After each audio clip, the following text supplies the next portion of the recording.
التوترات بين إسبانيا والمغرب تتصاعد بعد إعلان المغرب عن نية ترسيم حدوده في المياه الإقليمية قبالة الأقاليم الجنوبية، مما أدى إلى استنفار القوات الجوية الإسبانية ثم نشر طائرات الإف 18 قبالة سواحل جزر الكناري في وقت يتزامن مع تقديم مشروع قانوني مغربي لترسيم تلك الحدود. رغم عدم وضوح الأسباب وراء هذا النشر العسكري الإسباني في هذا التوقيت، إلا أن هناك ارتباطا محتملا بالخطوة المغربية التي تثير مخاوف إسبانيا بشأن السيادة في مياه جزر الكناري. وقد قامت القوات الجوية الإسبانية بنشر شريط فيديو يظهر مقاتلة من طراز إف 18 وهي تحلق فوق سواحل تلك الجزر. تتصاعد حدة التوترات بين البلدين، حيث تعتبر إسبانيا هذه الخطوة التي اتخذها المغرب تهديدا للسيادة الإسبانية، وتعكسها بإرسال طائرات حربية تحذيرا وردا على هذا الإجراء المغربي. تتسارع التوترات في منطقة جزر الكناري مع إعلان المغرب عن نية رسم حدوده المياهية الخاصة، وهو مشروع يمكن أن يتسبب في تصاعد التوتر مع الدول المجاورة، خاصة مع موريتانيا وإسبانيا التي تتنافس مع المغرب بشأن جزر الكناري. رغم أن المشروعين القانونيين لم يتم المصادقة عليهما بعد، إلا أنهما أثار غضب رئيس جزر الكناري فيكتور توريس، الذي أكد على أن أي انتهاك للسيادة الإسبانية سيواجه رد فعل حازم مع السلطات الإقليمية والحكومة الإسبانية. تشير المعلومات الإسبانية إلى أن الطائرات الحربية أقلعت من قاعدة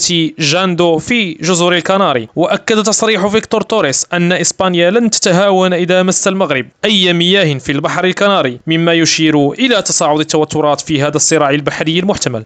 تتصاعد التوتر بين إسبانيا والمغرب، والآن تركز وسائل الإعلام الإسبانية على مقارنة بين طائرات القوات الجوية الإسبانية من طراز إف 18 ونظيرتها المغربية إف 16. وفقا لتقارير وسائل الإعلام الإسبانية، يتميز الطيران المغربي ببعض الميزات التقنية التي تتفوق على إف 18 الإسبانية. تشير التقارير إلى أن إف 16 المغربية تمتلك رادارا يغطي مدى أكبر من 300 كيلومتر مقارنة ب 150 كيلومترا للإف 18 الإسبانية، وتحمل صواريخا متقدمة ذات واقيات فعالة، بالإضافة إلى قدرة أكبر على التحرك والمناورة، مما يجعلها تتفوق على الإف 18 الإسبانية في بعض الجوانب التكنولوجية والعسكرية. مع هذه المقارنة الفنية يظهر أن التوتر بين البلدين لا تقتصر فقط على القضايا القانونية الإقليمية، بل تمتد أيضا إلى الجانب العسكري، مما يعكس التعقيدات الكبيرة في العلاقات بينهم. وسبق لترسيم المياه الإقليمية أن أثارت جدلا بين المملكتين المغربية والإسبانية، حيث احتجت الرباط على مبادرة مدريد سنة 2015 بشكل أحادي بوضع طلب لدى منظمة الأمم المتحدة لترسيم مياهها الإقليمية. وعلى الرغم من اتجاه المغرب إلى المصادقة على هذه القوانين، فقد أبدت الرباط استعدادها للتفاوض مع الدول المعنية بخطة ترسيم مياهها الإقليمية عبر فتح باب الحوار مع إسبانيا وموريتانيا بهدف التحديد الدقيق لمجالاتها البحرية معهما. وكان ناصر بوريطة وزير الخارجية المغربي قد أبلغ البرلمانيين خلال مناقشة هذين النصين أن هناك مجموعة من المحددات وراء إعداد وعرض هذه المشاريع في هذه الظرفية بالذات، مشيرا إلى أن عمق هذه الخطورة هو حرص المغرب على حماية